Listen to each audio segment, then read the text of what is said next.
Once, once again, welcome to the place. This is the place where we actually have rogue shows. And tonight, we're having one of those rogue shows with Dr. Shook and also Christopher Mowdy and all of our wonderful panelists tonight and also hosts. And so I'm so thankful that we are having this show.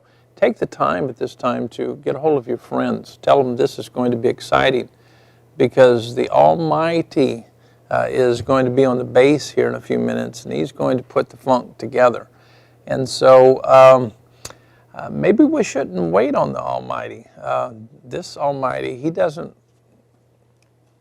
keep us waiting, and so neither should we keep him waiting. And so bring on the funk, Mowdy.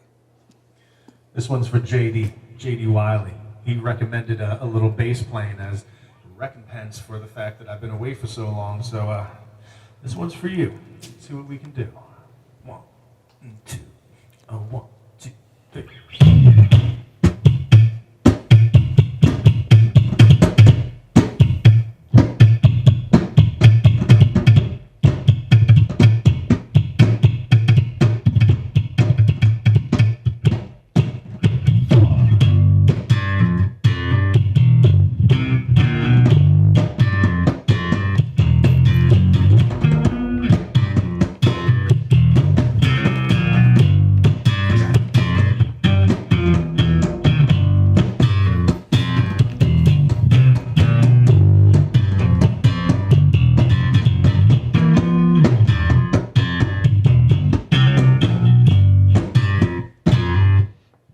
I met God, he gave me $1.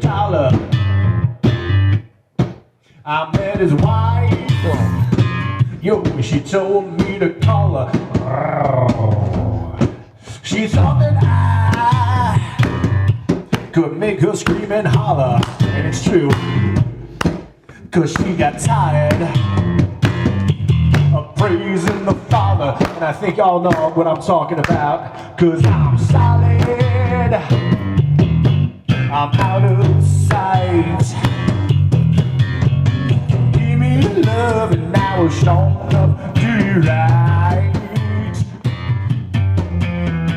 Solid, I'm out of sight. Give me love and I will strong enough. Right. I fought with Superman, boy was he a stupid man. He came at me with all his might, until I hit him with my kryptonite. He didn't understand, just what kind of man I am. More than anything in this world, I'd rather fight with Supergirl, able to leap tall buildings. Solid, I'm out of sight. Give me love, now I'll show do you alright. Yeah. Solid, I'm out of sight. Give me love, now I'll show right. Now I'm going to break off of just a little piece.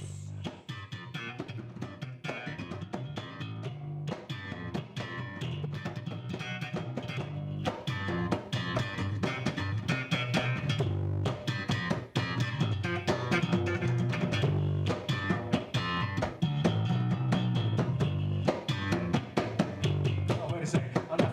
I'm not feeling it. I think I need to break off another piece. I think I need to make it just more funky. I think I need to do it in your ear hole. I think it's, oh my God, it's about to happen.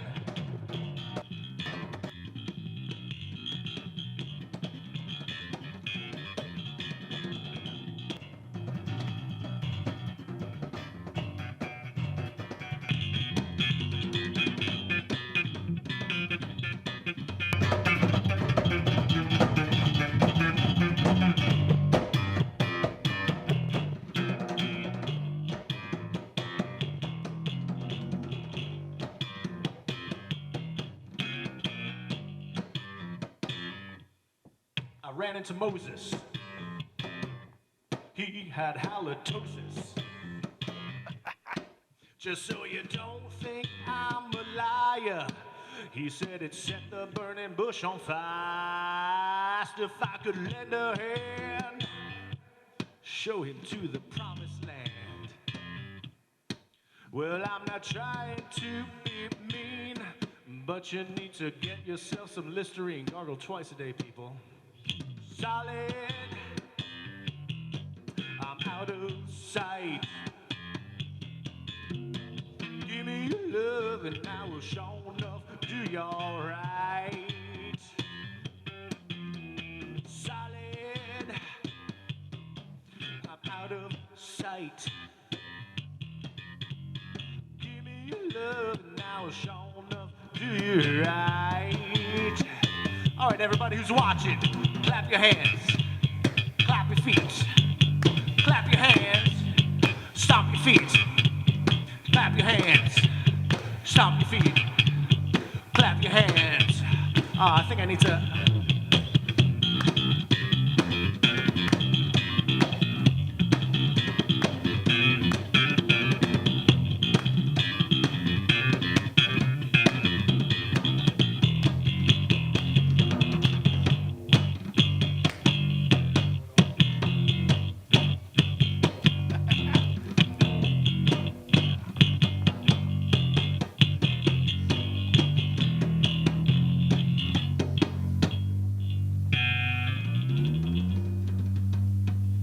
NCG.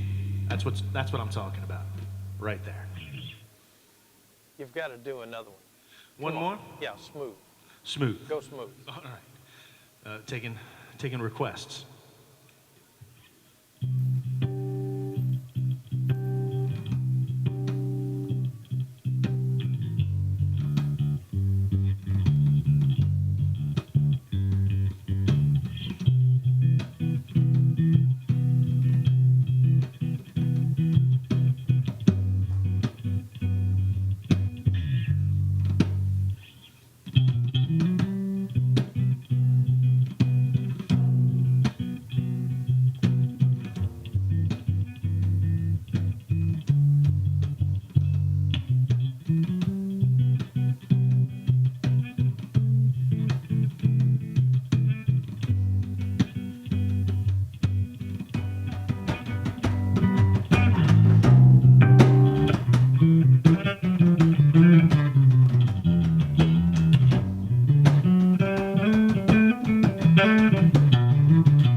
Wow.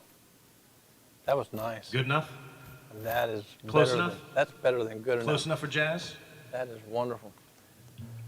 Okay, we're going to bring everyone together right now and have this hangout, and we're excited to have you here at the place.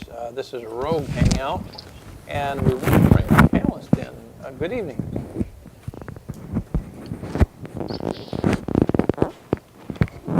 We can't get any sound from our panelists tonight. No, but we're getting some sound coming through on our end here. Okay, turn my monitor up a hair if you would. I need to turn on the musical volume. There we go. Just bring my monitor up a little bit. Okay, can you guys talk? And check 1, 2. Hello, hello. Hello, hello. All right. Yeah, So Rictus, that's let's see. Hello. 13. Let's see. All right. I'm definitely here. Musical's a little bit too cool for me here. I have to wait for this place to thaw after that. So well done. I tell you, if Bob Graves were here and actually viewed what we had to do patching this thing together, he would laugh and laugh and laugh. And so in a few days, we're going to have the ability to mix the power of this kind of talent in. And we just wanted to enjoy Mowdy, the Mowdy genius tonight.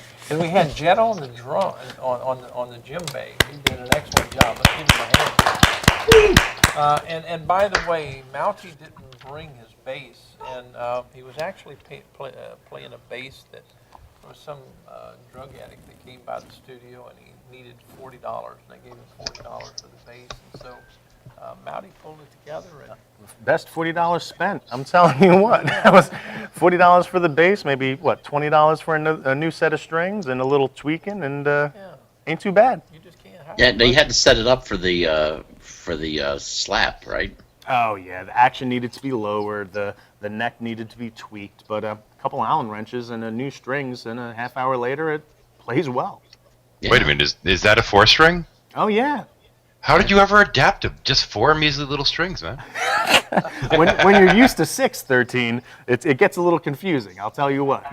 It took me about all morning of practicing on a 4-string for me to remember what only 4 strings was like. Yeah, rub it in. So it looks like we have a bunch of awesome people on the panel. Like I was mentioning earlier, I saw 13, I saw Tony, I saw Ozzy, I think. So I don't have a view of it right now, but it looks like we're going to have a pretty awesome discussion. So as mentioned on the Facebook page, as well as on my Google Plus page, I mentioned that tonight's hangout is going to be about, in general, debate versus discussion, the value thereof, and maybe the strengths and weaknesses of each. Because let's face it, there are times when it is appropriate to debate, and there are times when there's not. And there are times when a discussion is in order, and there are times when it is not. So what I would like to open up to the panel is the general idea of debate versus discussion. And then after we get a general feel for where everyone's at with that, I would like to specifically bottleneck it to the debate that happened on Tuesday with Nye and Ham, the value of it, if there is any, the critiques that have been laid against each side from the opposing side, and then I would like to contrast it to what it is that our goal here at NCG is, right? Which is more of a discussion model than it is a debate model. So that's a lot of topics, I know, but I think that we have the caliber of panelists to make this an awesome discussion. Absolutely. So let me open it up to the panel. Off the top of your heads, what's the value of debate? Okay, I guess I'll hold on to this slide for later then. In any case, there's definitely a value in debates in that it gives you, an hour or so to sit there and listen to two people go after a topic from side to side. But I'm really finding myself liking the debate/discussion format that I believe it was Dawkins and some other introduced not so long ago, in which it's more of a formal discussion between the two participants. 13, real quick, could you explain what that hybrid debate discussion is like and how it's different from a debate or a discussion? Oh, yeah, sure. I mean, a standard discussion, you have two people sitting there just simply talking back and forth. There's no form of moderation and this and that. Then you have your debate format where you have set limits in terms of this person speaks for this many minutes, then this person reposts for this many minutes, and then it goes back and forth with that kind of format. The modified debate format has a moderated discussion in which each person will talk and ask the other questions, and they'll go back and forth, but there is a moderator there that's still present that may pose questions of their own to help further the conversation along, as well as make sure that nobody sits there and starts lecturing.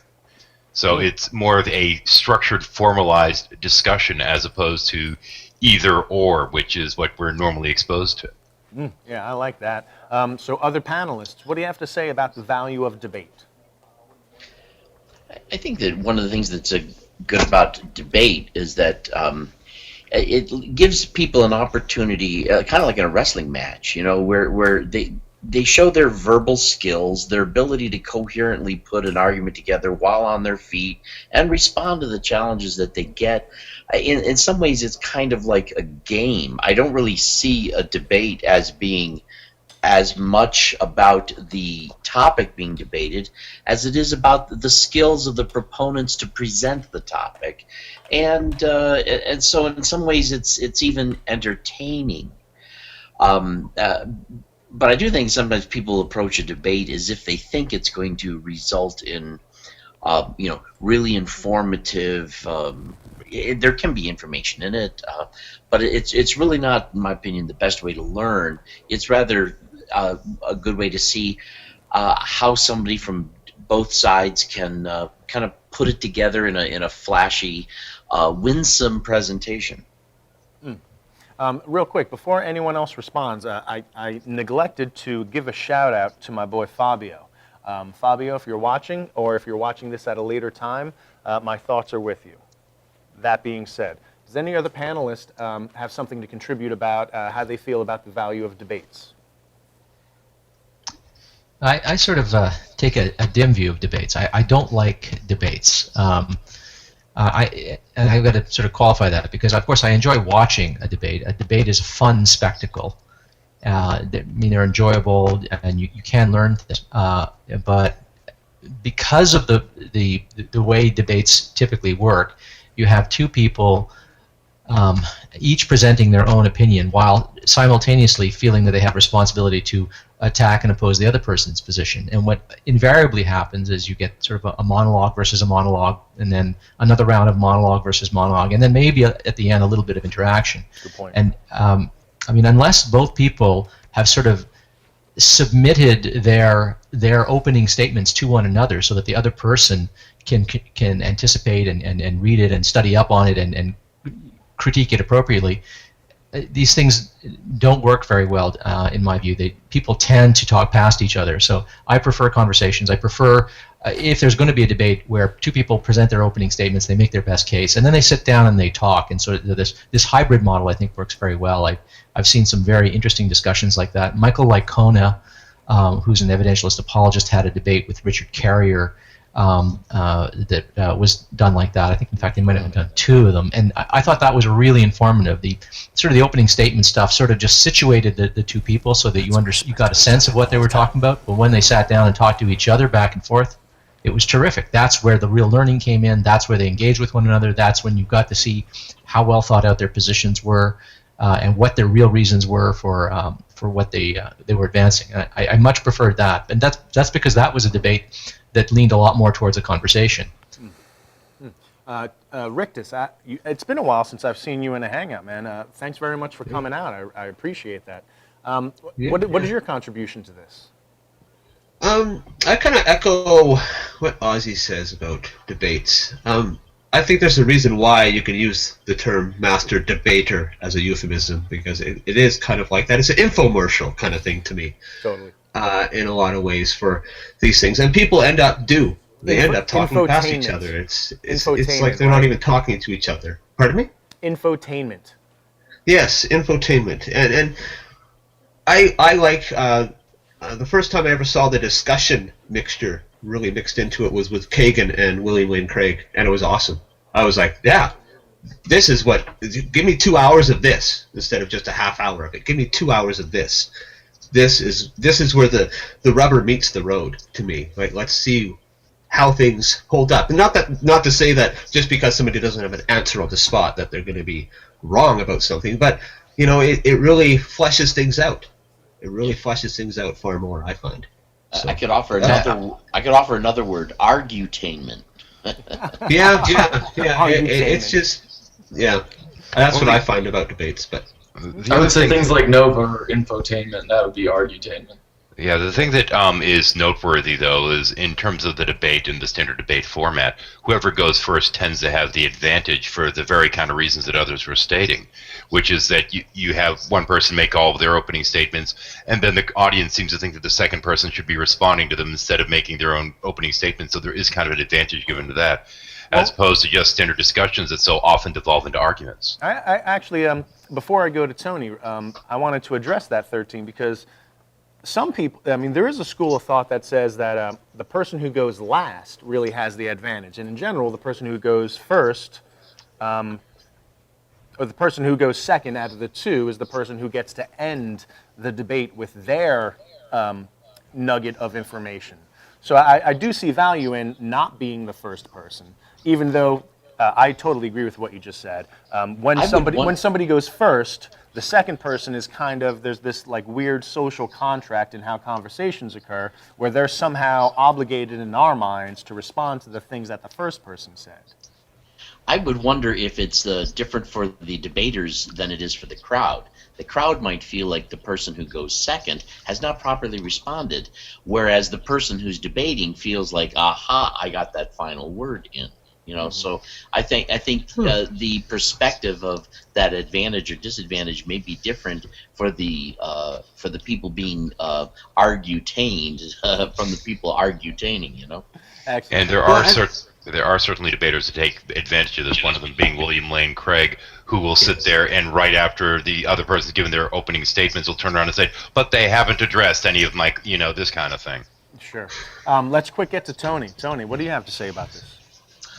Well, as far as debates go, my view on it is it's very efficient for other people, not so much what like for example, there's a guy in my Sacred Text of Religion class who the first few days of class he really kind of came out right and said the only reason I'm in this class is to give myself ammunition to debate Christians, and he ended up leaving the class eventually when he figured out that that wasn't going to work like that. But the point is, I find that debates are very good for consolidating a lot of main points. A lot of like the real the meat and potatoes of what your position is, and it's obviously completely for other people. It's not about, well, I'm going to debate you and I'm going to change your mind.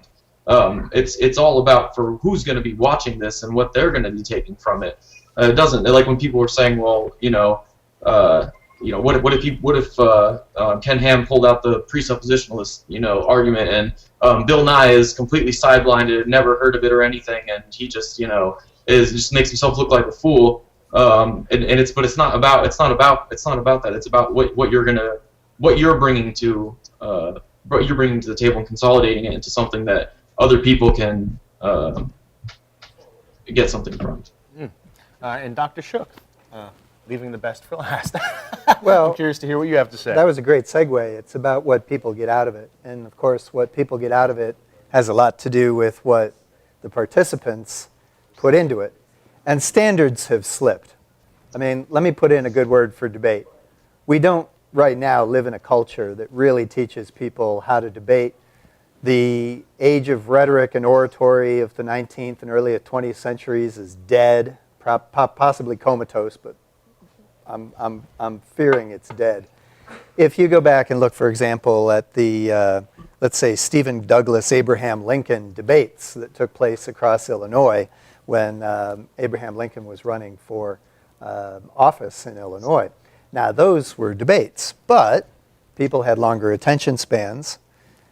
The topics were numerous, but there was an understood structure. Each debate had a particular theme, a particular issue, And the debates sort of hit a crescendo after a while, and one could follow them in the newspapers because of close reporting.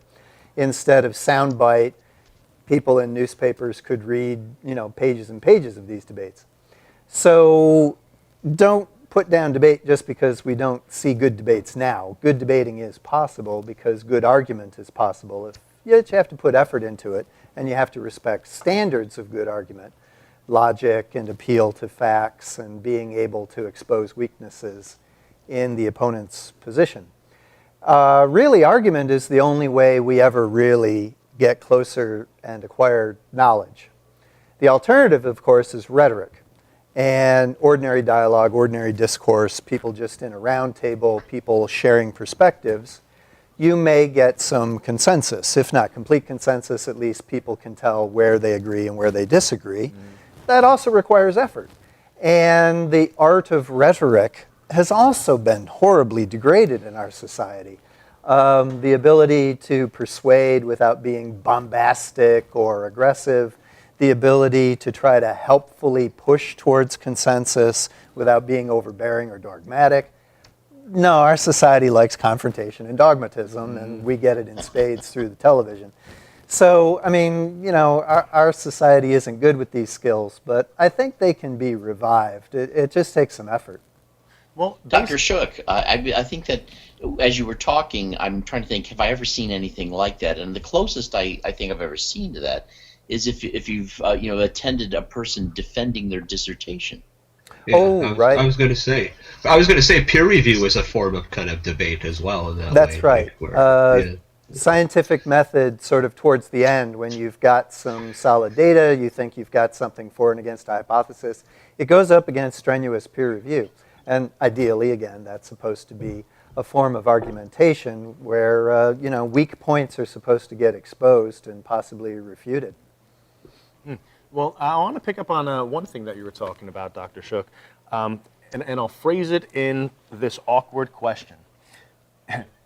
If attention span is at an all-time low, and if rhetoric is at a misuse of rhetoric is at an all-time high, yeah, it is. What the hell are we doing at NCG?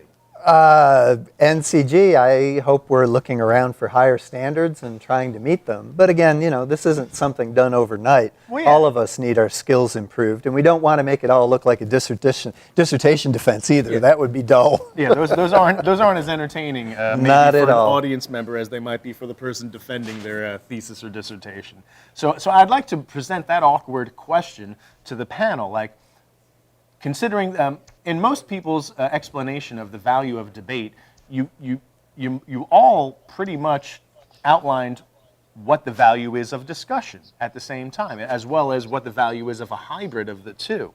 So what should be our goal here at NCG? I mean, I'm not asking like, hey, please tell us what we're doing. But for the sake of discussion, I am kind of asking like, we have a value. We have a value of discussion, dialogue, civility, and respect, tackling the same topics that would be addressed in a debate, but we're pulling the rug from under the people that want to argue and disarming them, hopefully, with our civility and respect. If we're playing to a nation or an earth that is going down in attention span and going up in rhetoric, we don't meet that. You need to have a pretty good attention. You need to engage in very good attentive behavior to follow the shows that are on NCG, because they're not 15 minutes of information. They're 50 to 120 minutes worth of dialogue. So what are we doing? Panelists, talk to me. I think that we've got, the culture has changed to a certain degree because the higher quality of debate and rhetoric also requires an audience that is really thinking and engaged and listening and evaluating while they're going through this. In a similar manner, deliberation in legislative bodies isn't what it used to be. There was a time when, a proposal could be made and people would divide based on how they stood on the proposal, not what party they were in, and that there was real attempt to put forth an idea and love it and hate it and discuss its merits and demerits and really try to explore it and work it out. And that requires a little more integrity than what we bring even to the political process. So I think we live in a day where people don't have the patience or the time, and so I think we do have to move more towards that discussion rather than try to. It'd be nice if we could revive debate, but I think that the real debate, is going to be limited to a group of people who not only have a genuine interest in a topic, but where the audience and the debaters also have enough background in it that they're competent to even evaluate how the debaters are doing. Ozzy, jump in here. How can we make discussion lively enough to keep an audience, perhaps with just a bit of conflict, but keep it simple? Have you seen some good examples beyond the New Covenant group we might imitate? I'm sorry, debates or conversations or discussions? I'll take anything that actually could sort of elevate intellectual content.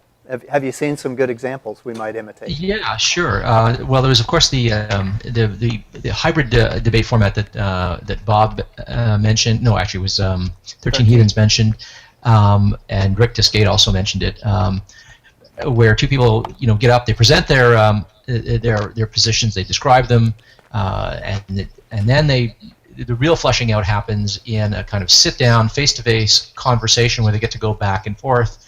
It's not a formal interrogation. It really has the character of a conversation. But you don't feel like you're walking into the middle of a conversation and don't know what's going on, because they did have those opening statements. So you feel like you're situated and you understand.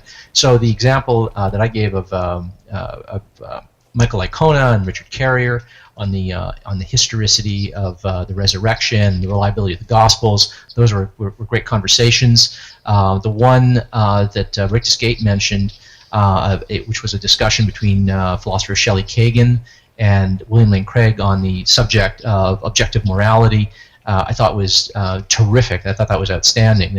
This was a debate where their respective positions really collided. There was real disagreement there, so there was some entertainment value in that. It wasn't just boring, it wasn't staid, it wasn't overly academic. They were really engaging and really disagreeing, but there were points of contact. Yeah, they weren't talking past each other, they were talking to each other, and that was quite nice. One example that occurs to me that sort of has both those elements, there's obviously a conflict, there's a disagreement, but there's also structured discussion, so you feel like it's getting anywhere. Folks have seen the Intelligence Squared program that comes from England. Isn't that the BBC program? Are people, anybody acquainted with that? Yeah, and there's a kind of organization in the States. I think NPR actually does its own Intelligence Squared as well. And so there's an American version of the original British one, and those are terrific. And they have a panel. They have typically 3 or 4 people on each team who debate. So it's a kind of team debate. And they all take turns. But those are much more formal. And there is a lot, in my view, although those work well because they get very, very qualified people who argue very, very well and passionately for their positions, and who do abide by the norms of rational discourse. There's a lot less appeals to emotion. There's a lot less playing to the audience. It doesn't have as much of the character of political campaigning, where you are really just trying to strike a chord in the listener or the viewer. Rictus, I was curious to hear what the values you saw in discussion. And I'm also curious to hear what your response is to my super crazy question, what the hell are we doing here at NCG? I'm curious to hear your opinion on that. Let's start with the latter part of it. I've been watching your guys' shows for a while now, and what you guys are doing, because everybody I think will see what you're doing as in a different way, slightly, Okay. I would think, but you are trying to further the discussion. That's what I see. You're trying to take out the unnecessary rhetoric. That's just what's that required for, all that kind of stuff. And you're really trying to focus on, okay, where are the nuggets? Let's get at the nuggets, and let's get at also where are the bridges? Where do we see eye to eye on things? Where is the humanism in you? Where is the humanity in you and me? There's a common ground here, obviously. So let's look at that as well. Like, why not? So I see that, and that's great. I really enjoy that. You know, I want to riff on enjoy- what you just said, Rictus, because you mentioned because you're definitely picking up what we're throwing down. I mean, let's face it. The way that you just described things, we couldn't have described what our goals are any better than the way you described what you see our broadcasting as. But you did mention that different people will see what we do differently. So I'm curious to know, maybe from what you've heard or just based on general information, how do you see other people seeing us? What are the other ways in which NCG is being perceived, in your opinion? Be honest. Just from please. just from a few comments I've seen here and there. Some people think it's almost like a cult and and almost kind of a group think. Echo chamber, and to the extreme of all the way being from you're of the devil, and I assume that's mainly because of the humanism aspect of it. But I'm like, gee, Jesus was probably one of the greatest humanists you'd ever meet. So like, Great point. Yeah. I just shake my head when I hear stuff like that. I'm just like, what? What are you talking about? So yeah, I've seen a few comments here and there like that, but I don't see them hardly at all anymore, to be honest with you. A lot of the detractors have kind of backed away. I think they've kind of seen like, oh, okay, well, they're not listening to us, and look at they're getting people to come and discuss things, and well, I guess it's not working. I'll take what you're saying as a pivot point for the rest of the panel to address. Is there a thirst? Oh, hang on. I didn't get to weigh in on that one yet, actually. 13, go. Give me a moment here, seeing as we were just talking about people condemning you to hell anyway. I mean, we live in an age of cat videos and Fox News and TV shows that stage situations and declare these situations to be reality. I mean, the thing is, we have the debates, and the debates speak to a stance, and it's really for the audience, and the discussions speak to a view in hopefully to reach some kind of compromise at best. But so often these things are really just a means for people to support their own biases. I mean, neither really speak to the person and what they think and know.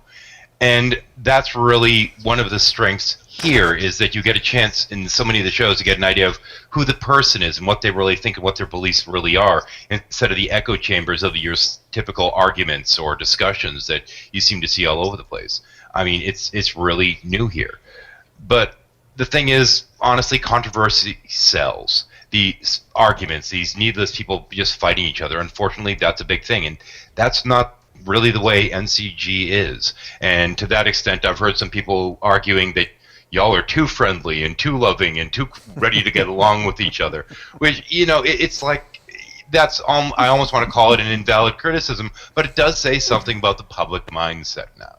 You're too good at breathing. Well, you're too good at it. You're too much. You engage in too much inhalation and exhalation. Yeah, pretty much. That's what that comment sounds like to me. I mean, I almost at one point, as a joke, wanted to approach Dr. Jones with a compromise to give some controversy to these people and say, hey, you guys over the NCG, send me your hate mail. I'll start doing a video series mocking your hate mail. Maybe that'll get some more people on board. But that's not what y'all are really about. You know, I could call it Good Christian Hour or something like that, just as a gag. But that's really just not the New Covenant Group way. But, I mean, being able to try and to get into the heads of others to get a fresh perspective is important. I mean, going through and looking through some of these old dogmas, that certainly has a lot of value. But, I mean, the audience for that is going to be somewhat limited because everybody else is watching the newest fake reality show or the latest Fox News argument about, you know, how Obama's controlling the weather, or the cutest cat video that just came out. You're always going to be dealing with that to a degree. I mean, it's kind of where our cultural mindset seems to be now. And I want to crack jokes saying, well, what you need to do is go through the Bible and reconstruct it in a way that's much more compassionate and reasonable, that takes into account the text while showing pictures of cute kitties that are arguing with people in fake reality shows. But, you know, that format's not going to work either. So anyway. Kittens arguing about religion. Tony, go. Well, I think if we got some puppets, we might be able to work something out here. That was kind of a lot to what am I There answering? it is. As far There as it is. That could be arranged. yes. Too much. Oh. No, but Tony, far as the- I'm genuinely interested in what you have to say about what we're talking about. All jokes aside. Well, an interesting note on the New Covenant group perception. When me and my roommate first started watching the New Covenant group, he saw somebody at his work who he told about the New Covenant group, and he's like, "Oh, you got to check this out. You know, they have these discussions. It's great." And this guy is a really, really Christian, like Bible bashing kind of dude, like really.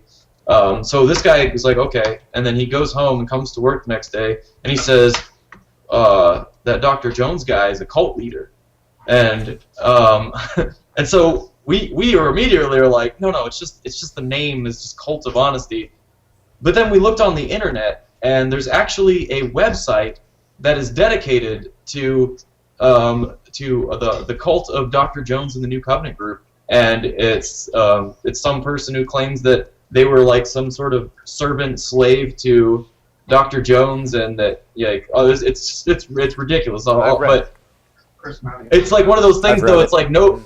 Oh, you have? Okay, there we go. Yeah, I've never heard anybody. Yeah, I never heard anybody say anything about it. So, but anyway, point is, it's kind of like that no press is bad press thing. You know, you see things like that, and people are like, oh, I gotta check this out. You know, and you hear all these people that talk about how, you know, Dr. Jones is the devil, and you know, all this kind of stuff, and so they go and they watch, you know, and I think the New Covenant group kind of speaks for itself at that point. They kind of take the reins away, because I mean, I don't think that. Well, I was gonna say I don't think that any reasonable person could really watch our the interactions on the New Covenant group and be like, oh no, these people are wackos, you know. Mm-hmm. Or that, oh, they're, you know, this is some demon kind of stuff, but you know, who knows? Obviously, there are some people who still believe that way. But I think that the biggest problem that I've noticed with people talking about the Cult of Honesty and whatnot is that it takes away people's defense mechanism. You can't, you know, people come in and they just want to come out swinging. You know, they just want to come out and be like, oh, I'm gonna hammer this argument. Oh man, wait till they hear about this. Oh, I'm gonna just give it to them. You know, and then they get this kind of interested. People are actually interested in what they have to say, and they're not like, you know, just like beating them against the wall and using the kind of defensive techniques, and so people get like, they get shocked, and they're like, oh no, now I feel vulnerable, because it's like, well, I mean, everybody's being nice to me and nobody's being rude. They're actually having a, you know, I can't just be like, oh, well, if you're gonna be rude, well, it's gonna escalate to the point where I'm just gonna beat it, and you know, reasonable. And but then you get to when they get to a point where people are still going to keep talking to you, and they're still going to reason to you. They may not, and they're not going to start, you know, really pressing that aggressiveness. Right. Although I do have my tendencies. We have an openness to points of view, but we don't have an openness to certain styles. You know, we don't like arrogance. We don't like rudeness. We don't like people telling you what it's so, you know, and the dogma of it. But, you know, if somebody has even a strong position and can express it. I mean, I thought we had a wonderful conversation with Matthew Bell the other night. And he's the kind of a guy who I don't think he's really going to budge much from his position, but he was really there to talk about it. He was there to explain it in terms that made sense to him. I thought we had a great discussion with the guy, and that's wonderful. And so, you know, we really want to do that. There was a day, though, like many people saw, when Joey asked I-10 to get off the stage, and that had nothing to do with the fact that we didn't care for his content. We couldn't have a discussion. He was, you know, basically, you know, smearing his script all over the screen, as it were. But, you know, so there are things we don't like here, but that has more to do with a non-communicative style than it does with a position. And in addition to that, we don't require that all theists be the same kind of theist. or that all the atheists take the same view of atheism, or are atheists for the same. We let people come from where they come from, say what they have to say, and work with it from there. I mean, to be completely honest, you've had a few guests on that the moment I heard that they were going to be on, my first thought was, this is going to be a train wreck. Frankly, you folks have a talent of preventing the train from derailing over the course of the show, and I've got to give you all the credit in the world for that. And in Joey's defense, though, I will say, Saitan was actually already he was already leaving at that point. I mean, it was more of a. It seemed to me like he was already It was a mutual decision. And it was more so I mean, I kind of thought of it as he was just trying to get the last word in. But Well, I'm going to take this. I'm going to take this opportunity to take the focus off of NCG, so it doesn't turn into a "this is what NCG does and does not do" kind of thing, which we can get into a little bit later. But I kind of want to redirect, and so we were talking about the NCG. We were talking about the fact that we engage in dialogue and communication much more so than a debate format. We talked about what the value and lack thereof is for debates. So let's get back on debates and address the one that happened 2 days ago. Bill Nye, Ken Ham. There was a post-show hangout on pretty much every community on the atheist, theist landscape. But there's been a couple of days of critiques from major media outlets talking about the very debate that is in our bubble, so to speak. So people outside the bubble were commenting on this very thing that is very inside the bubble for the rest of us. So I kind of want to talk about, has anyone had a chance to read the critiques of the Nye-Ham debate, and what's the value of those? On the Christianity Today website, they had a poll, and when I last saw it, the poll was 92% feeling that Bill Nye won the debate, and only 8% feeling that Ken Ham won it. I thought that was rather interesting. And there are a number of other Christian sites that had similar kind of things that basically declared that Nye performed much better than Ham did. not to mention Pat Robertson of all people. I mean, that's just unbelievable. That surprised me. I had to make sure it wasn't like a joke, like the Onion News or something. I was like, I can't repost this until I make sure, and so I watched the video and everything. The Daily Beast had an article pretty much lambasting Nye. Like, not only should he have not done the debate, but he did so poorly that he looked like the non-smart person on the stage, according to the journalist or slash author slash blogger slash person who wants to blow shit out of their pie hole, who wrote this. Well, he didn't have nice graphics, you know what I'm saying? I'll tell you what, I was impressed. So real quick, I know I wasn't part of the post-show hangout, and this very well might have been addressed. So just give me 1 second to talk about this.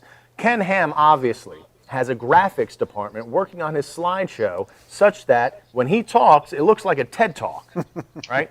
And so as soon as he got done, I was like, Bill Nye is going to have black print on white background PowerPoint slides in bullet points, and it's going to kill him. And I'll tell you what, I was impressed with the graphics that Bill Nye brought to the table. I mean, they weren't super glossy. They weren't, well, let me rephrase that. They weren't as glossy as the Ken Ham slides in the presentation that he brought to the table, but Bill Nye... Oh, and Bill Nye didn't have room for little clips of the 157,000 scientists that agree with Bill Nye. Because he doesn't need them. Didn't have room for that. So just to address that point, I thought Bill Nye's slides were a lot better than I thought. And also, one more thing is, I came to the debate with the idea that Bill Nye was going to kind of be nebbish and inarticulate, because I've seen him on a couple of the pre-debate interviews, and he wasn't able to shake loose the points that he wanted to make. So maybe the fact that my expectation was so low, and maybe he just did mediocre, but because it was higher than my low expectation, I think he did great. Well, I was really shocked by Bill Nye and how well he really brought it. Now, you referenced those pre-debate interviews, and you have to keep in mind he was an entertainer. You know, he was on TV for quite some time explaining science to people in such a way that anyone could understand it, specifically pertaining to kids and this kind of stuff. So he is, yeah, I mean, he does have that ability to communicate. But at the same point, maybe some of that was him not tipping his hat, and from everything I've been told, he was coached by some brilliant minds prior to this. But in terms of the slides, no, I mean, I kind of expected it to be more like, you know, these slides for his old show, so to speak, and that kind of presentation, simplifying things, making things that so they weren't necessarily so flashy but were easily understandable, and he did bring that. What shocked me most was Ham's performance was not up to what Ham would usually bring, and that was really a deciding factor for, I think, a lot of the Christian bloggers that were just so disappointed and thought that Nye really outshined. Do you think there was some of Bill Nye was able to bring a bit of sternness, a bit of scowl. backbone? The Bill Nye scowl. He was able to stare down Ham and put the pressure, put the bright light on Ham, and I think by towards the end, Ham seemed to be sweating it. Well, I mean, even stammering. I think body language says a lot, and the fact that Bill Nye stood at his podium after the initial monologues were done, even when Ken Ham was presented a question, as compared to when Bill Nye was answering a question, Ken Ham would go back to the desk he was at. Bill just stood there and stared a hole through him. Yeah. You know, Well, That's the look. That was it. Holy cow, that was Hang the on, best. I have to counter that, and this is something I pointed out in the Hangout that we did the other day. Go ahead. Which is that during that particular segment, if you keep watching, when they have that shot with Bill Nye right behind him in the shot, his eyebrows go up and up and up until the point they can't go up anymore, then crash down, and he has a confused, kind of frustrated look until the end of it. So that's one thing. If you rewatch it, you have to watch that because the eyebrows really just go zzz, and then they're down. Good point. What? Good point. I'm serious. Watch it. You'll see it. So, has anyone else read critiques of either side of the debate that happened on Tuesday that they have strong opinions about?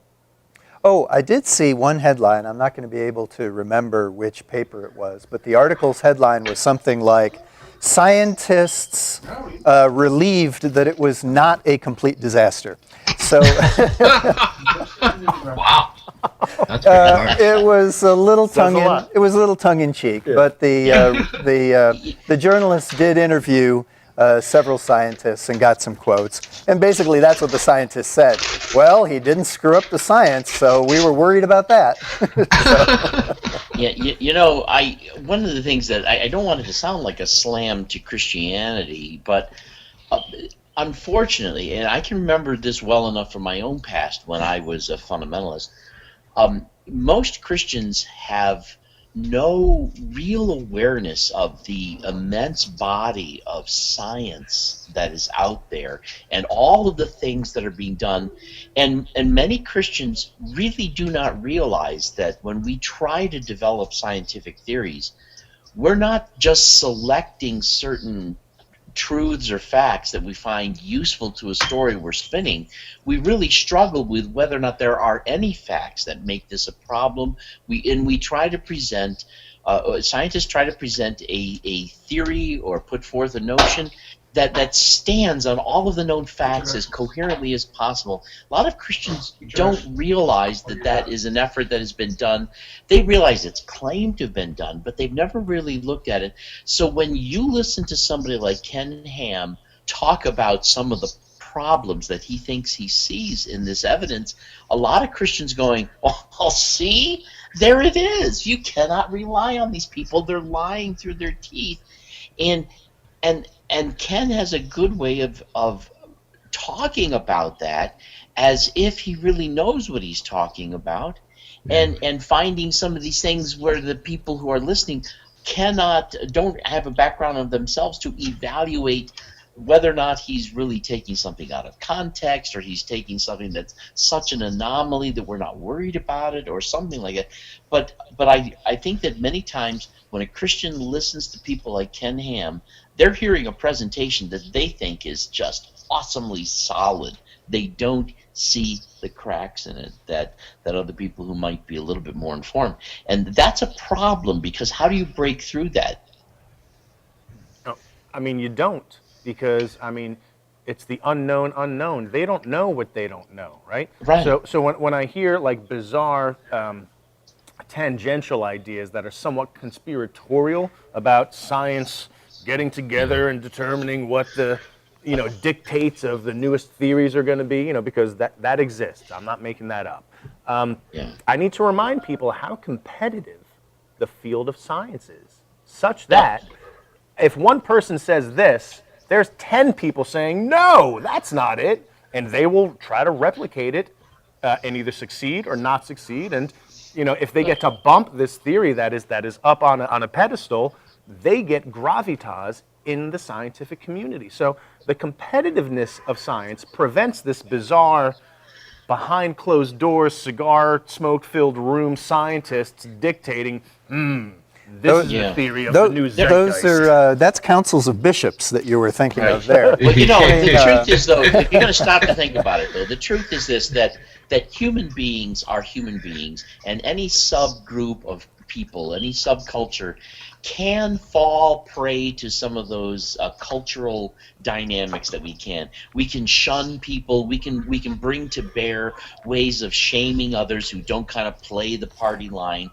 and it can happen in academia. Academia doesn't have as much tolerance for it, and it tends to be, I hope, more short-lived. But this is perhaps more common in the softer sciences, like in sociology or political science.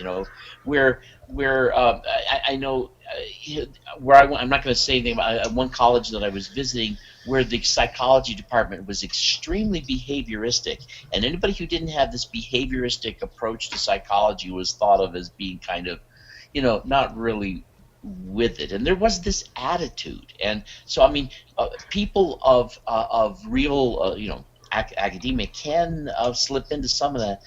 But at least the scientific method is set up with an attempt to really invite the challenge that needs to be made, and occasionally some rather radical challenges get made very successfully and turn everything around, and science is open to it, even if it takes them. Well, how long did it take for scientists to discover that Copernicus was right? They really did have to do the math.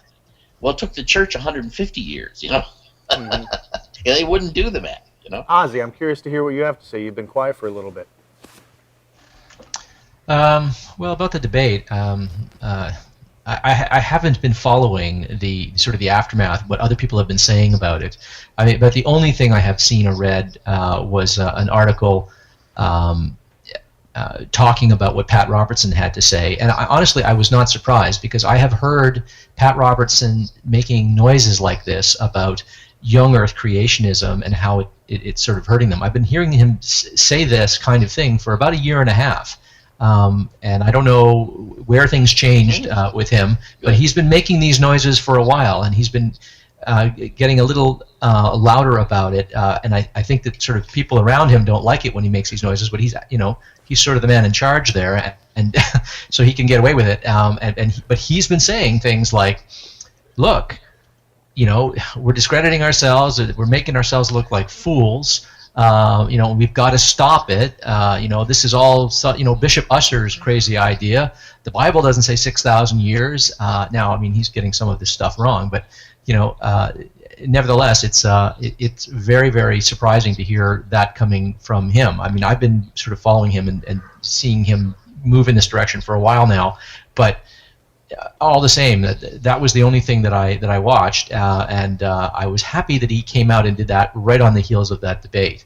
That I didn't expect, because this was a blow, but no, I guess he felt that he had to speak to it. So that was really the only story or coverage that I sort of kept up on. I think his statement will be significant too, because he carries weight. And when somebody of his stature and the expectations we have of him says that, there are a number of Christians who will listen to that and go, "How can he do that?" And they're really asking the question, "How can he do that?"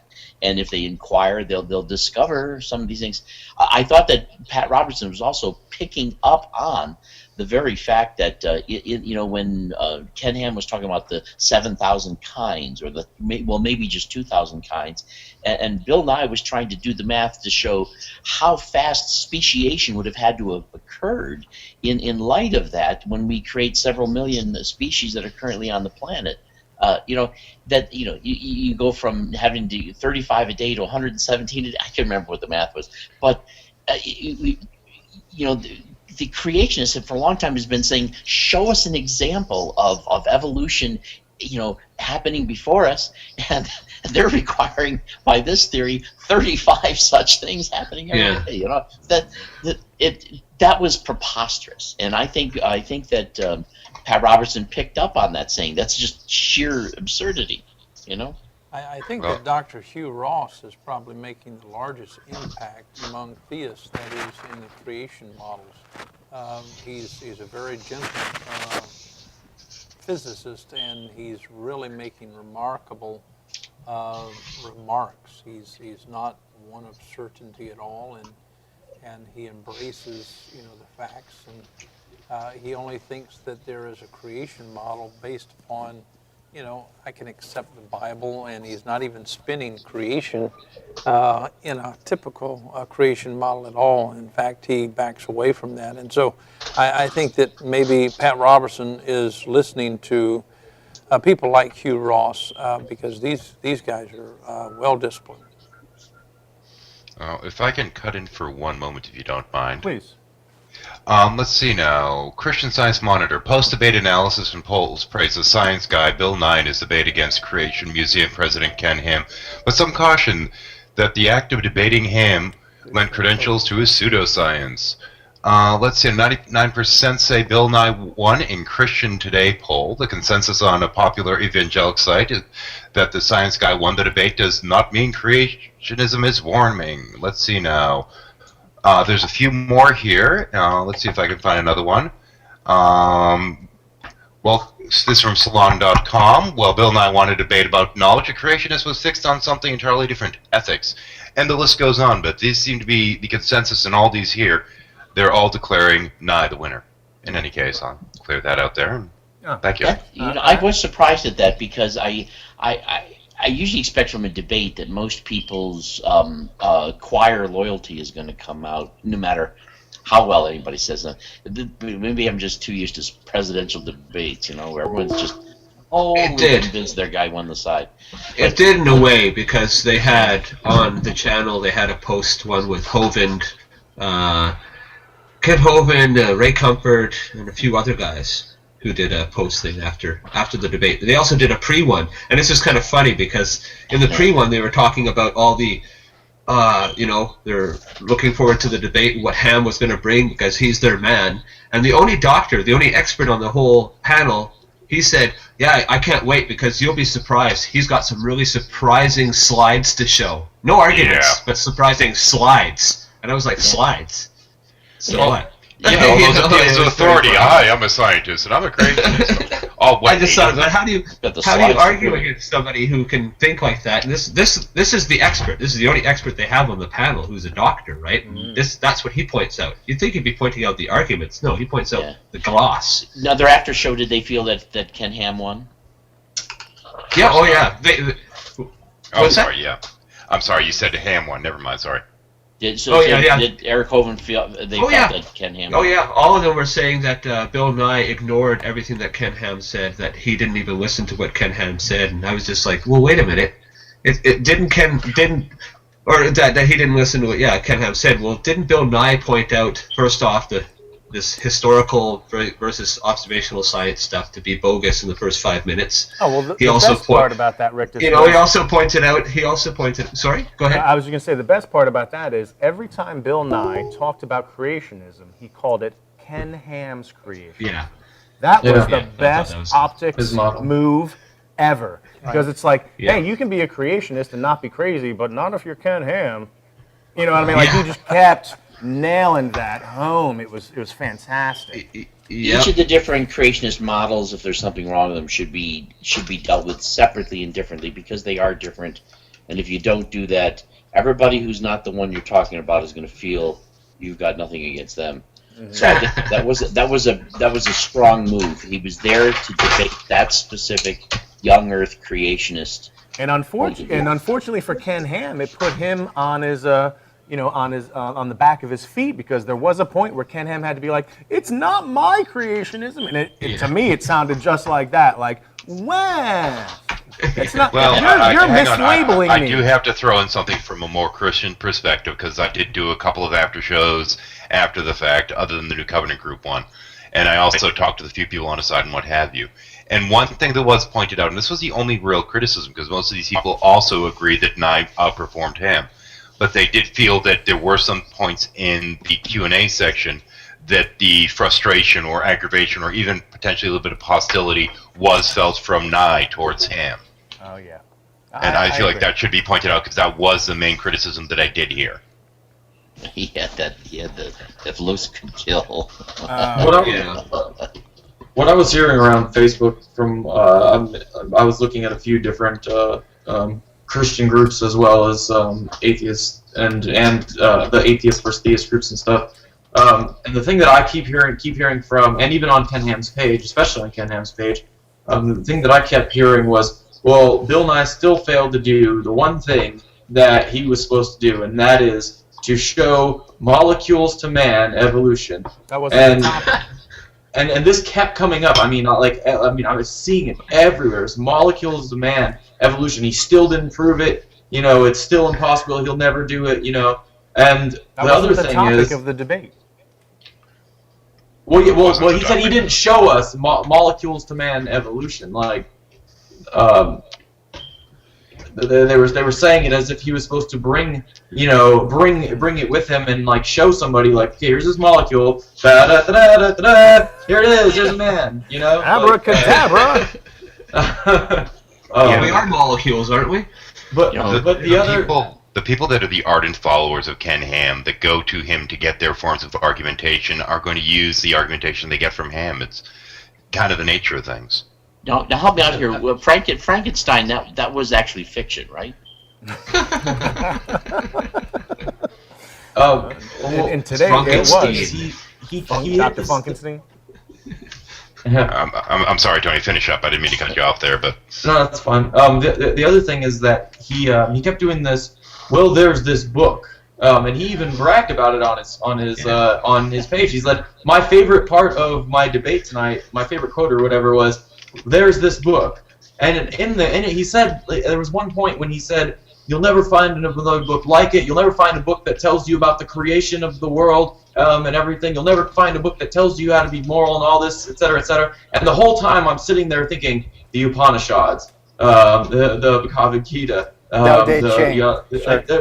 you've got pretty much every scripture that's kind of the whole point, right? Is to tell you what started, how it created, and how what happens after you die. And he kept doing this whole, this book, and you'll never find one like it. Tony, you're giving credence to false idols, bro. I encourage that. yeah, That was a good response. Yes. I'll tell you this thought one. that, I'll tell you one thing. I had a lot of angry subscribers the next day. I decided to make a drinking game out of the debate while I was on live, and the three things people were supposed to drink to were: we have a book, you weren't there, and the word kind. And there were apparently a lot of hungover atheists the next morning. Yeah, there was a lot of different fun drinking games going on with that. And as far as you weren't there, so how do you know? He never seems to have thought, I wasn't there for the resurrection of Jesus. How do I know? Well, his answer to that would be that somebody was there, and there's this book, right? Yes. Time to take another drink. Thanks a lot. And of course, he also says that somebody was there during creation, and that was God, and he wrote the book. Yeah. So if I can take this opportunity to kind of make the conversation a little full circle. So we kind of addressed the value of debates, the value of discussion, what the hell is NCG doing, the critiques of the Bill Nye, Ken Ham debate. And I would like to bring the style of debate that Nye and Ham did up as a discussion topic for would it be, because people had mentioned the hybrid, right? The hybrid of the debate discussion. Would that format be of value for what we do here at NCG?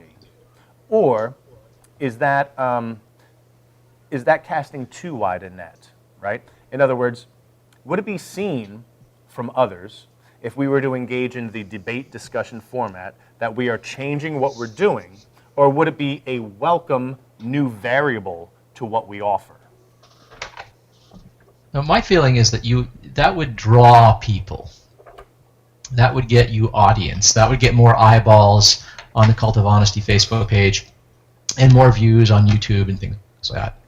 But I don't think it's a good idea.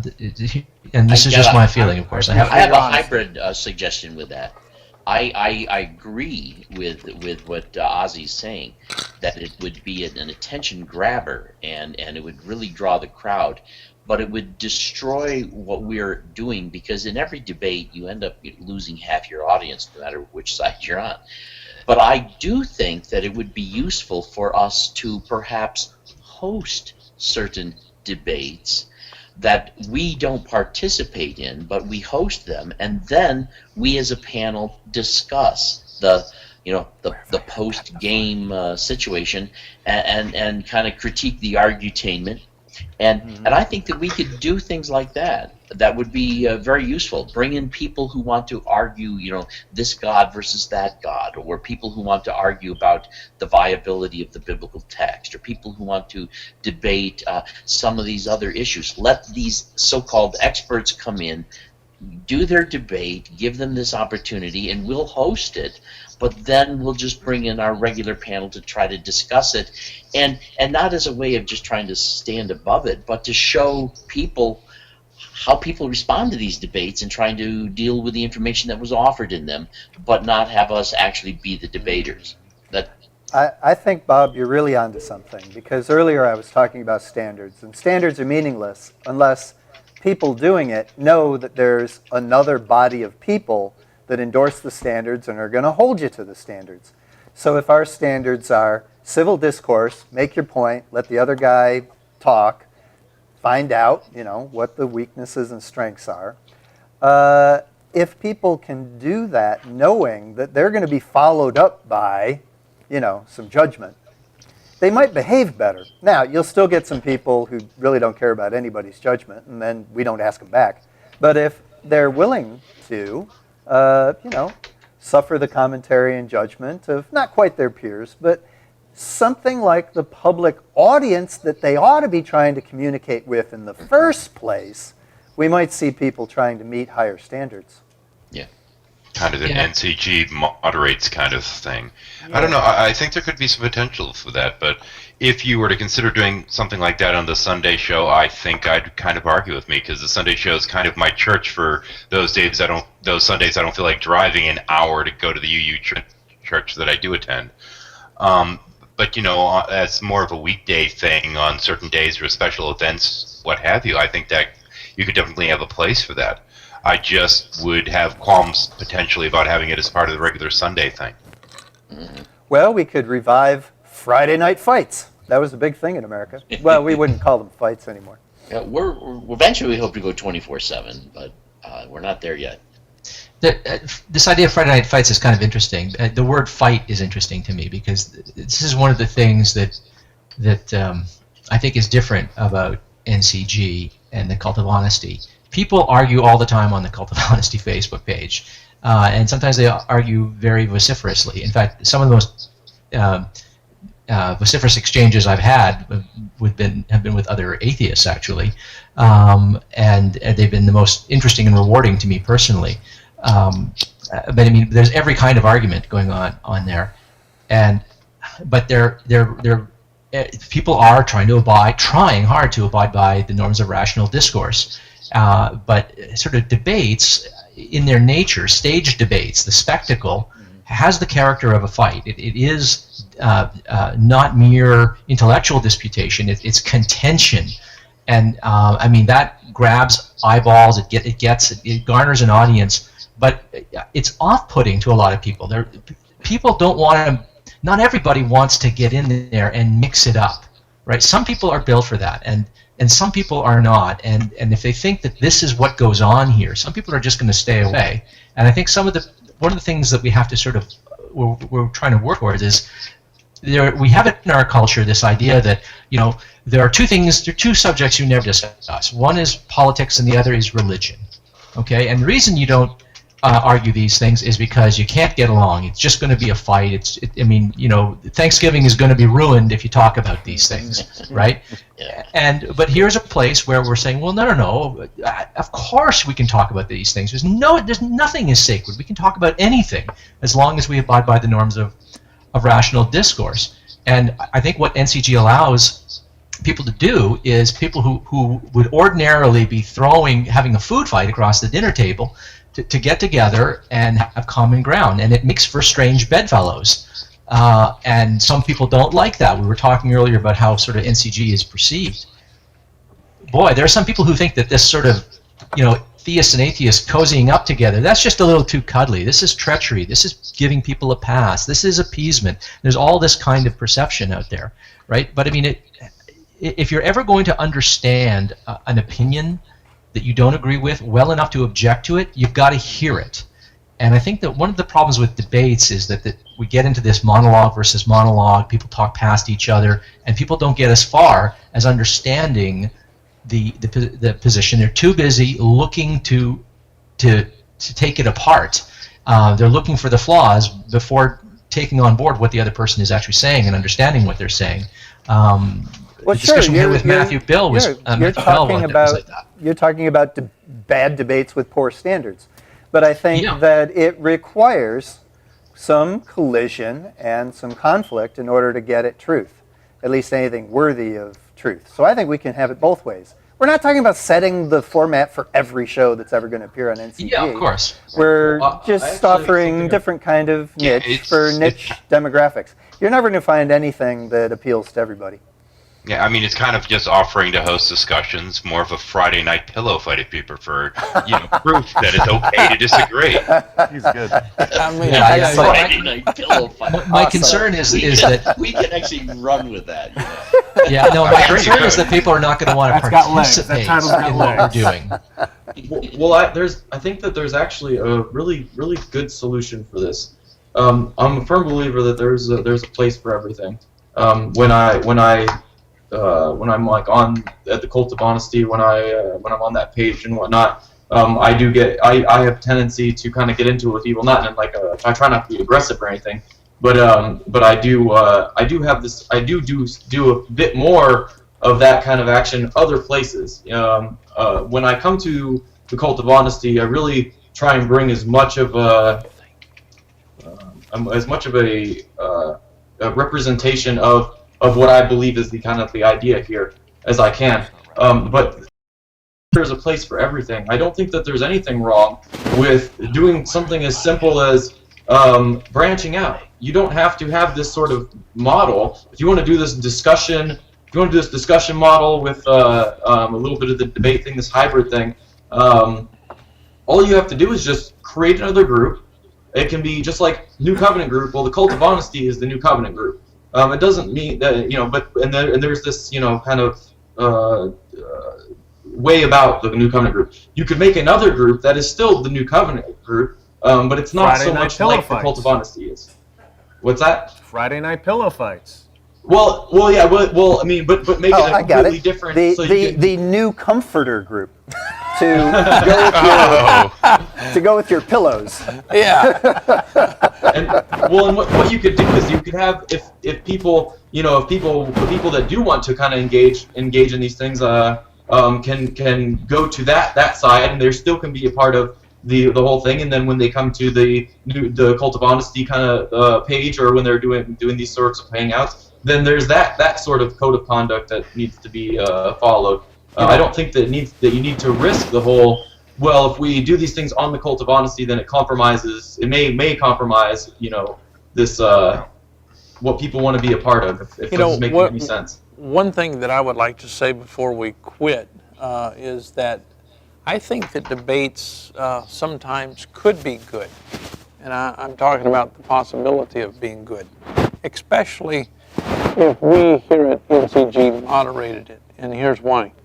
I think that if you take a theist, someone of theology, and put that person up against a person of science or a philosopher, I think you're going to have different meta-languages being used. And I think what NCG would attempt to do is to say, we can't have a debate, a rational debate, if we're going to use different meta-languages. Let's level the playing field. Exactly. We've got to get on the same page. And so it would be up to the moderator to say, listen, this is nonsense. Let's stop this right now. Unless you're willing to create a language that would really be fitting so you can have what, Ozzy keeps talking about, dialogue to dialogue. I think we could change the paradigm of debate to where it would be like people going to the marker boards trying to say, which way is the best way to build this particular ship? And so they would offer maybe one or two different arguments. And so I think that arguments and debates in that kind of sense, I think they can really move us forward. But if it's But that presumes the idea that both people are engaging in a troubleshooting endeavor, right? I agree. Because you're kind of talking about like spitballing, like, hey, we have this problem that we want to solve. What are your ideas? Here's my ideas. Here's why I think your ideas are good. Here's why I think they are bad.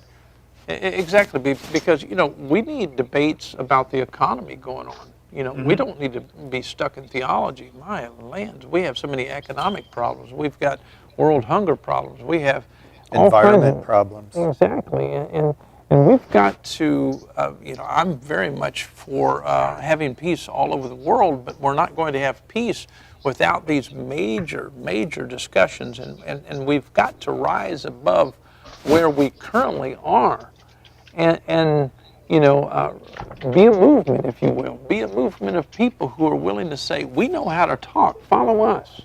And Ozzy, I think that you have the heart. I think that you need to push hard and say, hey, listen, I know how to have a civil discussion. I can lead a debate. I can monitor a debate. I can be the moderator and make sure that people are playing equally and settle down these debates to where it's not just, monologue to monologue. We don't need that kind of nonsense.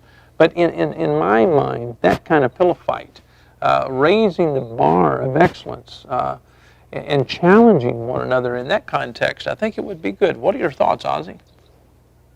Well, I'm willing to have my mind changed on this, but I have to say I'm not very sanguine about this, and my concern has to do with people sort of coming on board. One of the things that's interesting about the New Covenant group is people change their minds. I see it all the time. I see it in the discussion threads. People admit they're wrong, or if they don't admit they're wrong, they change their position, and people aren't jumping all over them and saying, oh, you're backpedaling, how dare you change your mind? I never see that, right? And what I like about that, and rather, of course, it's obvious what's nice about that, but what I think part of that is that there's a sense here that people can actually have an argument, but it doesn't feel like a fight. And one of the things that happens with debates is people, they choose sides beforehand, and then when they watch the debate, because they're siding with a person, it completely colors the complexion of what they're seeing because of their biases and stuff like that. And I think debates don't work too well. I mean, it really is an amazing fact how two people can watch a debate and come away thinking that one side creamed the other. And or if I didn't do well, I'm not thinking about how I may have been taught something I wasn't thinking. If I didn't do well, I'm trying to think, how can I do better next time? Bob, do me a favor, and I want you to share what you read concerning Chomsky and his idea concerning sports, because in a sense, debates have become a sports event, and this is why I think that things go downhill with most of these debates. Would you share that, please? I don't know if I certainly can't quote him verbatim, but in the book Manufacturing Consent, he really felt that that the sporting events and some of these forms of entertainment in our culture are really being used culturally as a way of keeping us preoccupied, distracted, so that we're not aware of what's actually being done to us, the way we're losing our freedoms, the way we're manipulated, the way we are dumbed down, and the way that we're being taught to be a consumer society and to take our role where we need to be so that the people who have the power can continue to be making the decisions without our getting too much in their way. He would have perceived that this was, this is what the sports entertainment thing is really all about, and it's very effective. Now, I don't think he's trying to argue that people don't enjoy sports. Or like, it's not like the Super Bowl is popular because somehow they're pushing it, But sports are something that we do gravitate towards, and as a result, it becomes an excellent tool for the powers that be to take advantage of the inertia that it takes away from the trouble we could give them if we were more active. It gets rid of all it gets rid of the George Carlin in all of us. And the reason that I wanted you to make that point, it seems like in most debates it's like gladiators, just going at it, and so it's like Ozzy keeps saying, people are picking sides. It's like tribalism, and I'm simply saying that maybe we can clean that up and raise the bar and do something different. I'm willing to have a better tomorrow. And I could host a debate, but I don't want to really be in one. Well, I think you're in good company. If I can kind of interject for a moment, I've got all kinds of random notes I've been making over the course of this, and before I do get into these, I want to kind of jokingly reference to Dr. Jones that world peace is supposed to be a sign of the end times. Got to watch that. But regardless of that, we're not talking, the kind of debate like we were watching the other day. We're talking about discussions style, like is promoted by Dawkins and what have you. And I'm not. When I was mentioning this, I was thinking something like a regular show where you just kind of grab people and throw them together and almost feels forced. Special events when you have certain people basically make the offer. If people approach you saying, hey, would you be willing to host one of these discussion/debate things, then that's a totally different matter, because you have two people that are agreeing to it and want to come forward, as opposed to just kind of pitting mind against mind, because that's where you kind of do things. Basically, I guess because we keep going back to this whole fight metaphor, and it started with the Friday night fights and then the Friday night pillow fights. But when you're talking about things like pugilism, for example, if you were to say that pugilism is just a fight, you'd be wrong in the classical sense, because it was an art form as well back in the day, and that to some degree is what the newer debate format, but that's more the discussion format, seeks to promote, is this idea of it almost being a sport in sense, in that it has rules and it has somebody that's essentially acting as a referee. But instead of it just merely being somebody trying to beat the heck out of the other person, it's much more of this structured, and in this case more of a discussion kind of thing. So your combat is with words and wit as opposed to Getting barbs and snares. Yeah. And We never finished our first T-shirt yet, the Atheist and Theist Together, but maybe we also need a T-shirt that just says, I got in a pillow fight at NCG. Yeah, but my wife's comment during the debate last night, or technically the night before, I guess it was. Anyway, my wife's comment during the debate was, and I quote, "It's really nice to see a real debate with mature people instead of that junk you usually watch on YouTube." What the hell are you watching, 13? Maybe we need to have a T-shirt that says, I changed my mind at NCG and I didn't get beat up. So I'm going to take this opportunity. We want to start wrapping it up, but I would like to get a final comment from everybody.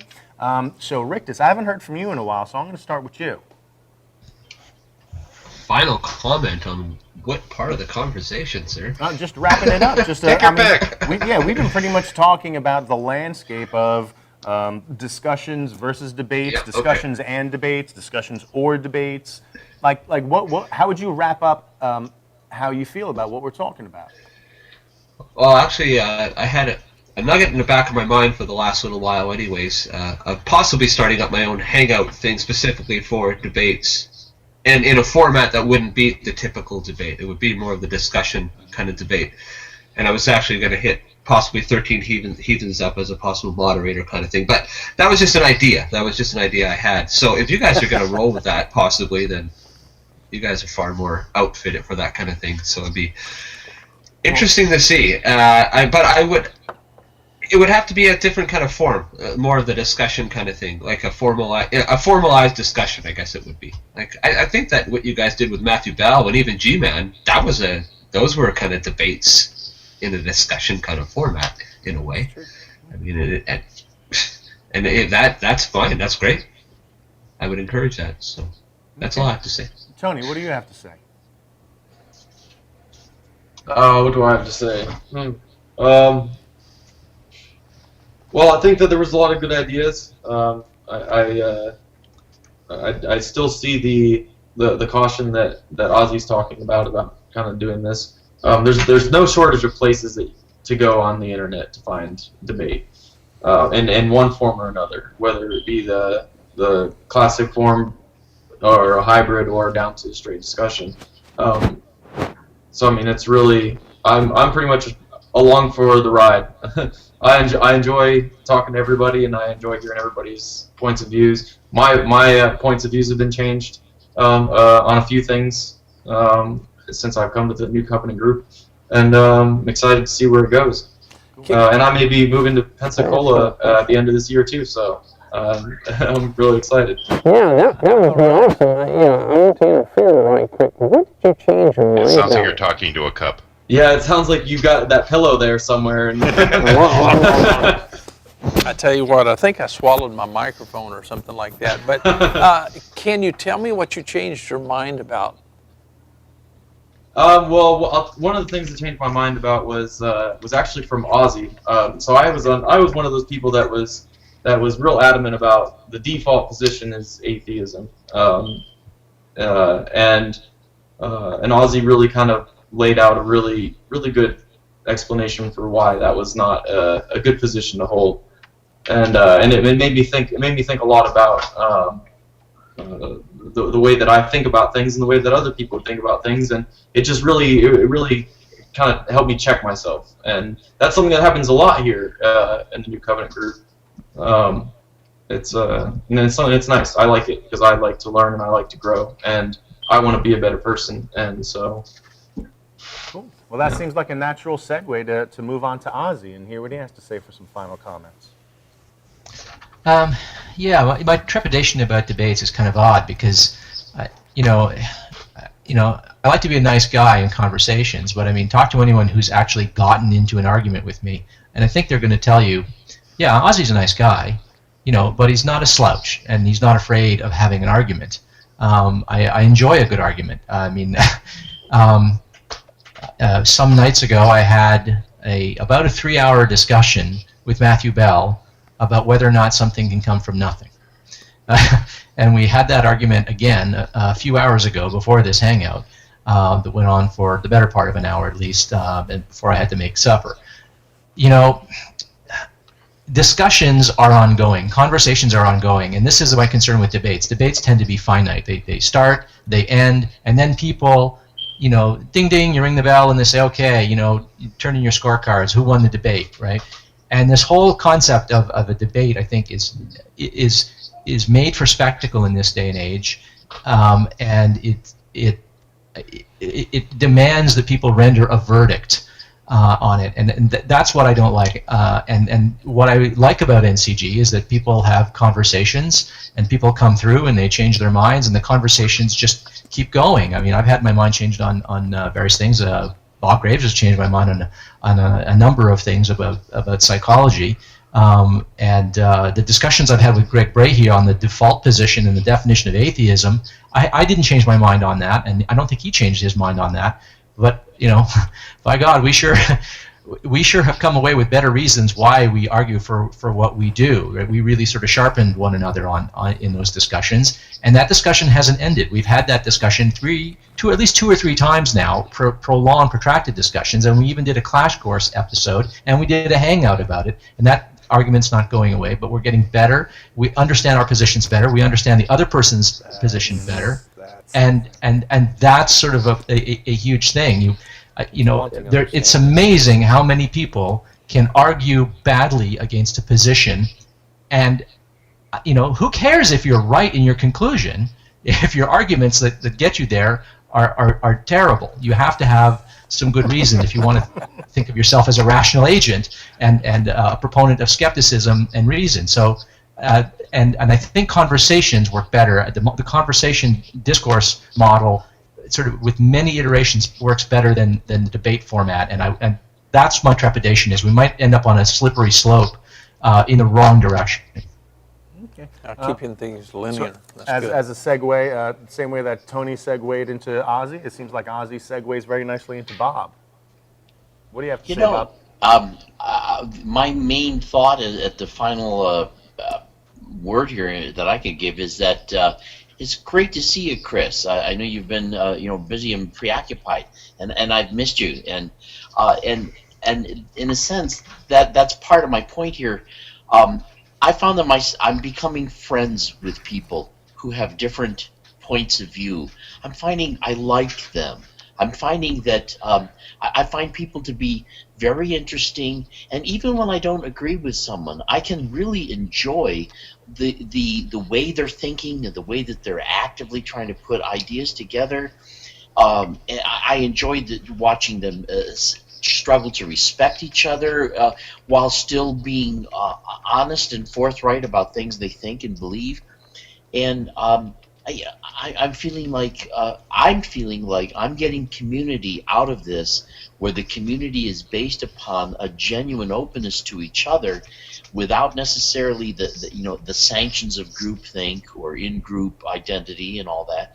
And so, I like what NCG is doing, and I hope that we can continue to build a community of people who learn to like each other, learn to understand each other, without having to pay the price of becoming each other. Yeah, I like that. And by the way, I missed you too, and love you so much, Bob. I appreciate those kind words, even if it was a segue to your final statement. But the fact that you said it, I'm just going to take advantage of it and say, love you back and missed you too. Thank you. Yeah. That being said, 13, what are your final comments? Well, I don't know. I guess in terms of the whole debate thing, I mean, there's a difference between agreeing to disagree and just simply agreeing to be disagreeable. And I think that's a fine line to walk, and I think with the right kind of moderation, you could certainly get that. But all that aside, Dr. Jones, I don't suppose I can talk you out of that hate mail. Nah, I didn't think so. Talk me out of what? He wants you to send him your hate mail so that he can do Oh, my he can do land. podcasts about it. It's enormous. I mean, I've been having people call me lately, pretending to be one person, trying to interview me, and it's been a nightmare since. And Oh, I'd love to go through and lampoon your hate mail someday, but anyway. my wife doesn't even want me to tell her about all of it. Sometimes I when love I it walk when in, Dawkins was reading his hate mail. I thought that was great. just wonderful. I was smirk and walking a the other smile. day. He does it in such a good way too. I do 4 miles every day, and I had these people coming by the other day, and they were just snapping pictures right and left, and that's happened 2 or 3 times here in the last month and a half. It's strange why people do the things that they do, but they do. Weird. Yeah, I mean, it's always fun when you get, a letter from somebody saying, I hope you die in a horrible bus accident, from a loving Christian. All right. I'll pray for you. Anyway, sorry, sidetracked. All good. All good. So, Dr. Shook, what are your final comments? Oh, I agree wholeheartedly with what Bob was saying, and I agree with Ozzy. There is a slippery slope there, and the only people who can maintain standards is us. So we can't put the responsibility anywhere else.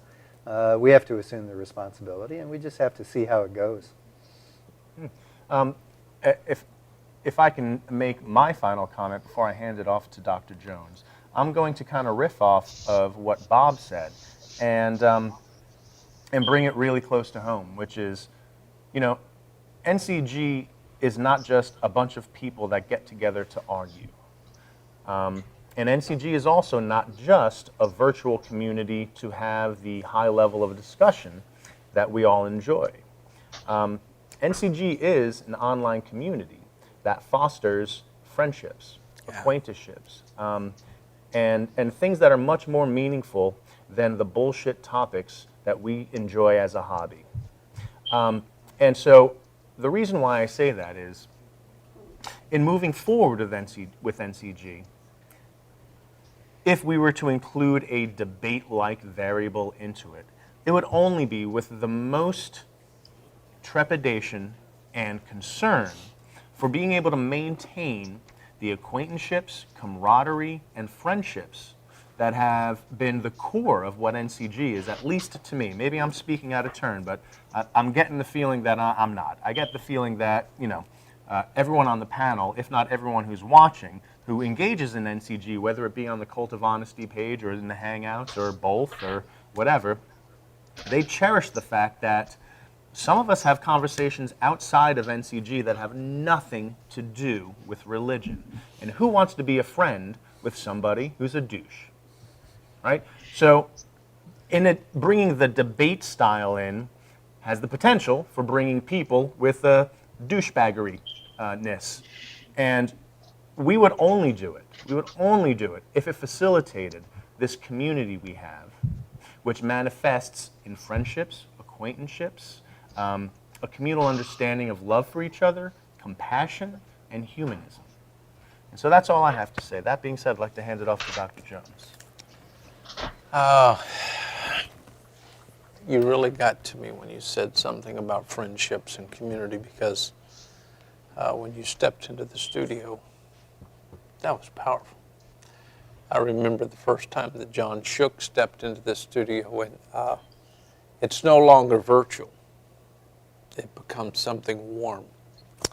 And I don't want to go to crying too much, but you guys mean so much to us. We love deep, and it's good. Bob and I have so many phone conversations. My lands, I'm glad I have unlimited phone access. But our relationships are good, and this is the best thing about humanism. It really is. It's learning how to reach down and be honest and open and have some integrity when it comes to relationships. And I think that NCG is building the kind of community that can work for everyone. And so I like the criticism, keeping it good, keeping it healthy, and rising above atheism and theism and going someplace wonderful together. I can't say enough about it. I really don't want to close this thing out. You guys are going to have to do this. I'm just too emotional right now. I got you. I would like to thank everyone who is on our panel for showing up and taking some time, because let's face it, I sent out a feeler earlier this afternoon letting y'all know what our plans were for this evening, and everybody stepped up to the plate, not only in being here in the virtual community we have, but in being here, being in the present, engaging in the discussion we're having, and contributing in such a way that this level of discussion we're having right now, I think, speaks towards the level of discussion we all said we prefer when contrasting it with debate alone. That being said, thank you very much, panelists. Thank you, Dr. John Shook, and thank you, Dr. Jones. Yep. Good night, everybody. Good night.